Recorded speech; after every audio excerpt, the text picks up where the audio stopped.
This is Trend Following Radio, where great thinking comes alive. Nobel Prize winners, legendary traders, best-selling authors, and the pros that know what drive us irrational human beings.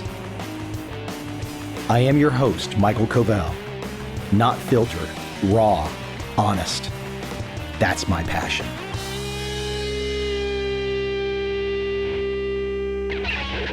I posted on Twitter recently. I said, Ed Seykota still has the best political argument for modern times. You can't stop it, so prepare with trend following. As somebody came in and they saw that and they said, look, I've listened to that episode. He meant my podcast episode where Ed Seykota talks about his Gavopoly book. This guy says, I've listened to that episode many times. He's obviously right. You can't stop it in its current form. You can, however, advocate for the separation of money and state. The current trends towards centralized power, more corruption, and income inequality lead us to tyranny. And I said, and after you advocate, you still won't stop it. He came back and he said, I'm sure the same was said about the separation of church and state when the church became too corrupt and powerful. In modernity, it is money and the production thereof that has become too powerful and corrupt. We have a tool that fixes this. I replied, the premise of Seykota's Gavopoly book is that you can't stop these things. They will run to their natural conclusion, and trend following is how you deal. He came back and said, from within the current system, he's right. They can't be stopped. Wealth inequality, corruption, the centralization of power, etc. will all continue to trend in one direction. Luckily, we've discovered a certain decentralized software protocol that flips the system on its head. Now, I knew where he was going. I replied, for people trying to understand what Seykota's Gavopoly's premise is all about, ? The fix doesn't happen with your premise. It can't be fixed. He went on to say, and I'm not saying don't do trend following. In fact, much of my investable funds are in trend following. But given the technological advances we currently have, I think it's nihilistic to sit back and let the Gavopoly run its course. Well, he kind of missed the point. He says he understands what Seykota is saying. The Gavopoly system is taking over. But he still has a solution. There's a solution out there. His solution is Bitcoin. That's not what Seykota is saying. Let me quote from Ed's Gavopoly book, which I hold in my hands. And I have to say, as a fun December Christmas gift, not that Ed needs any money, but maybe we can burden Ed's life here in December. Go to Amazon and buy his Gavopoly book. It's not something that's done through a publisher, so he probably has to get the copies done. It's a very high quality book. It's a nice book. But if you're going to enter the debate and you want to see what Seykota has to say about where we are and what's happening and how to deal with it, buy the book. Go to Amazon, buy Gavopoly. Again, that's not a pitch. Just do it, because I think it'd be really fun if all of a sudden here at Christmas time, December 2022, Ed gets an extra 1,000 orders for his Gavopoly book. And then he's going to be saying, well, where did that come from? Why is that happening? And then you guys can all say, well, Mike said to buy your book. And then Ed will send me a message that says, Mike, you jerk. Why did you make me work this hard? I didn't want to have to get all these books sent out. Not that Ed is personally sending all the books out, but you know what I mean. Let's have fun with this. Anyways, to quote from Ed's book, his thesis, the Gavopoly system naturally assimilates the free competition system. Assimilation proceeds very slowly at first and very quickly at the end. Assimilation explains a lot, including inflation, debt, unemployment, dependency on government, class warfare, waste, and loss of personal freedom. Resisting assimilation through political action does not work and cannot work. Individuals can, however, learn to adapt, survive, even prosper by aligning with the market trends that attend assimilation. So now this guy that I was quoting a second ago, arguing with me on Twitter, he doesn't understand what Ed's premise is. Ed's premise is inclusive. There's no way around it. It can't be stopped. Now, somebody might want to disagree with this. They might want to say, I could go vote. I'm going to vote every week. I'm going to vote every day. And if we vote, and we elect more rhinos and more guys on the right, more ladies on the right, everything will be wonderful. Yeah, that ship has sailed, folks. You're in la la land if you think that's going to solve things. Now, of course, on the left, things are not too great either, as everyone can see with Elon Musk unfolding his Twitter files. I happen to have just caught, and this is really quite crazy, the guy that was in charge of, quote, trust and safety at Twitter, the guy that was banning everybody. They've just posted one of his old tweets, or they found one of his old tweets. And I'm quoting this guy from Twitter who was in charge of banning everybody until like a month ago when he was fired or quit or whatever. And here's one of his tweets. Quote, "That awkward moment when you can't tell whether your neighbor has a really loud infant or is just watching really loud porn." End quote. So the guy who was in charge of banning everybody on Twitter is making pedophile jokes. And for all I know, it's not a joke to him. Now, let me take a step back. I can get pissed off about that till the cows come home. I can get red in the face. I can say that's terrible. I can say that's disgusting. I can say that's a sick pervert that I want nothing to do with. Don't let him near schools, etc., etc., etc. I can do all that. I can go vote harder. I can keep complaining. Not that I really complain. You can't really complain as a trend following trader. As a trend following trader, not unlike what I just read from Ed, you just follow along. But his premise is, if he was talking to me right now, he would say, Mike, you can feel all this negative energy to this guy who just made the child porn joke. Or you can forget about it because clearly we live in a society that is messed up. One person's not going to change it. 1 million people are not going to change it. There's too many people that are messed up. So the system is moving towards where ultimately everything is absorbed by the government. This is the Gavopoly premise. So look, get upset. Go fight battles all day long. Scream at people. But even if somebody like Elon Musk comes along, buys Twitter, grants Mike Covel the right to speak freely again, I guess, maybe. I don't know what the rules are. Do you? I guess that's some kind of a victory. Does that make American cities safer? Does that take 50% of America off the welfare programs and get people working? Does that get a culture going in a good direction?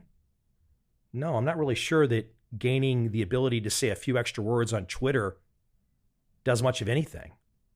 Maybe. I'm not counting on it. Back to my point at the top of this, Sakota's premise that you can't stop it. It's so far along. There's too many sickos, and they are sickos. There's too many sickos that don't care about liberty. They don't care about a good society. All they care about is their narcissistic personality disorders and doing weird shit. But that said, what do you do? Can you do anything? Back to Sakota's point. Let me read a little bit more from Ed's Gavopoly book. Currently, as we accelerate into the final phase of assimilation, well down the slippery slope, beyond the point of no return, people report a sense that something just ain't right, and they instinctively look for someone to blame. I see assimilation as neither good nor bad and as nothing that needs fixing. I see it, rather, as a natural process and as a signal for individuals to implement adaptive investing strategies, for example, trend following, and to nurture their own personal networks. This book, Ed's Gavopoly book I'm reading from, this book does not blame anyone. It does not even frame our situation as a problem. It does not suggest policy recommendations for fixing the economy. Instead, this book aims to clarify and explain our current economic situation and to indicate how it might continue to develop. My suggestions pertain only to individuals and how they might cope with assimilation through adaptive investing. Now that ends Ed's quote. I want to just add on to the end there, though. Adaptive investing ultimately is trend following.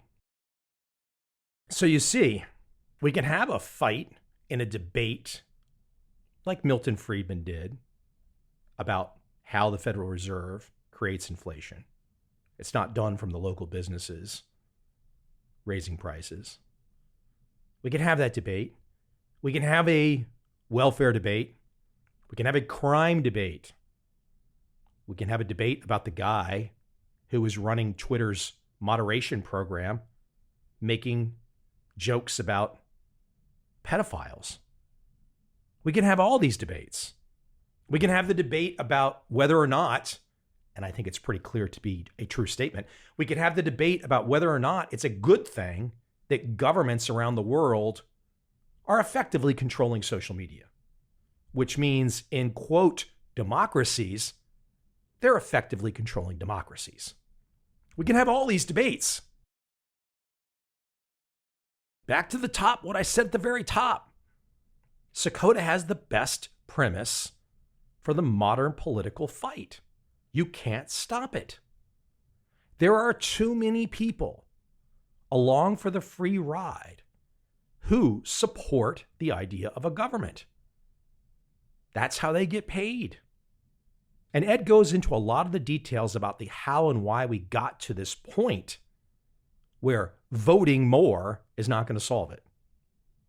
And by all means, if you think voting more and being more politically active will solve it, please do. I mean, look, I grew up in the DC area. I've got a political bent to myself, but I also realize the wisdom in Sakota's words. And when he points to adaptive investing, pointing to trend following, that is the cue. That is the lesson. One of these guys that's just like a Zen Buddhist monk. In many ways, Ed is that. But he knows, or at least the premise that he feels that he knows, and I tend to agree with him, that if you can't stop things, what can you do as the system marches on? And the system includes tradable markets, markets that will move. There will be trends in markets as the Gavopoly system keeps moving to its end, whenever and wherever that end may be. I mean, realistically, honestly, how do you say to yourself you're going to be a buy and holder and manage it through the Gavopoly system? Well, that assumes the Gavopoly system wants you to have wealth, that it wants you to be successful. There's not really any evidence for that. So if you don't know what's going to happen next, if all you can do is react to price movements every day, if that's all you got, well, trend following is the only option. Now, you could take some more advanced trend following like strategies. For example, Mark Spitznagel, formerly connected with Nassim Taleb, an option strategy. But ultimately, they're going for the tails too, just like trend following. So whatever strategy you might want to find that can go for the tails, that is putting you in the headspace of being able to ride out the Gavopoly system as it moves to its final end. I don't want to quote it wrong, and I'll let you read it in the book, but on the front cover of Gavopoly is Ed holding his banjo, and he's standing in a pond covered by duckweed. And that means you can't see the water. All you see is that kind of green, like, what the hell is it, algae or something growing on the surface. And the way it works is it essentially grows very slowly. And then on the 39th day, I think it covers like 50% in one day. So it takes like 40 days for a pond to cover with this. Now, quite interesting. I saw this recently on a drive that I make. And I noticed this standing water just was standing water. And I noticed some duckweed, some growth on top of it, some green growth. It was not really going anywhere. You could see the water for weeks and weeks. Then all of a sudden I drove by the other day the water is completely covered with the green algae growth. I think it's algae. If I get it wrong, so what? If I get it wrong, you can yell at me if it's not algae. I want to say it's some kind of moss. It looks like moss. But I drove by the other day. The whole surface of the water is covered. And it did happen like that. Boom! All covered in one day. That's the part of Sakota's wisdom that's so frightening if you really allow yourself to think about it, is that we can be in a gradual assimilation process where the Gavopoly system keeps taking a little bit each day, each week. And then all of a sudden, it consumes everything on the last day. How the hell do you manage that kind of a system? Well, you can't manage that system. You can only manage yourself. And if you can only manage yourself, and we still do have markets that can be traded, markets that you can buy and sell, there is your opportunity. There is your opportunity to navigate as the governmental sector consumes the free competition sector. I mean, let's play devil's advocate. Where is the evidence that Ed is wrong? Where is the evidence that anything is being turned around? Where is there evidence that the Gavopoly system is not consuming all? I can't see any evidence to counter Sakota's premise. I mean, a lot of modern political life is distraction, controlled opposition. Instead of worrying about, for example, why none of us can no longer walk the streets of San Francisco without stepping in a pile of human shit, we talk about whether or not we're allowed to say a few extra words on Twitter. You see, this is the issue. It's the bread and circus stuff. It's the distractions. So the really big picture stuff, the assimilation that Ed Sakota speaks to, that marches on regardless of what happens on any given day or week on some minute political issue that we all forget about the next day. Hey, let's face it. A lot of people, perhaps myself to some degree, saw 2016 as a really interesting moment. You had this TV show guy elected president. Maybe that would throw a monkey wrench into the deep state system. That was 6 years ago. What did the monkey wrench do? Not a damn thing. And that gets back to why a guy like Ed Sakota wrote this book. Again, look, I'm guilty. I have all kinds of opinions on things. I take a certain perspective. I like to see things done the right way, for lack of a better term, and I don't think it's a great term. These ideas of libertarianism, classical liberal, these things have some resonance. But if society is going to hell in a handbasket, all these philosophies don't mean shit. If the philosophies don't engender change, at some point, you got to say, well, change isn't coming. And if change isn't coming, what can I do for myself? What can I do for my friends, my family? And that leads to, ultimately, a conclusion that Sakota makes, which is trend following. So as we head into this Christmas season, and kind of like a little bit of an inside game, so to speak, go order yourself a copy of Gavopoly. I don't know, maybe Ed's not making more copies of it anymore. I'm not sure. Maybe it's only expensive used copies on Amazon now. But whatever you do, find a way to wrap your arms around what his ideas are all about. You don't have to agree. You don't have to agree with me. But let's at least have the discussion. Let's open up the conversation. Is there a political way out of a really bad direction society is arguably moving in? Or is that direction that society is moving in going to naturally go that direction no matter what you or I or anyone else does? Which is what I tend to believe. And you're right back to trend following.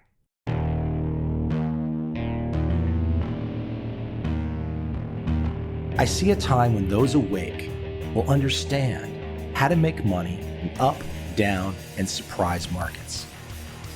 Whether new trader or experienced, college student or financial advisor, protecting against a crash or just trying to make a lot of money, trend following offers everyone an answer in uncertain times. To get started immediately, send me an email, michael@covel.com. I will send you the right trend following steps to take along with my free video. But if you want to buy and hold, trust the government and trust Wall Street, this is absolutely not for you.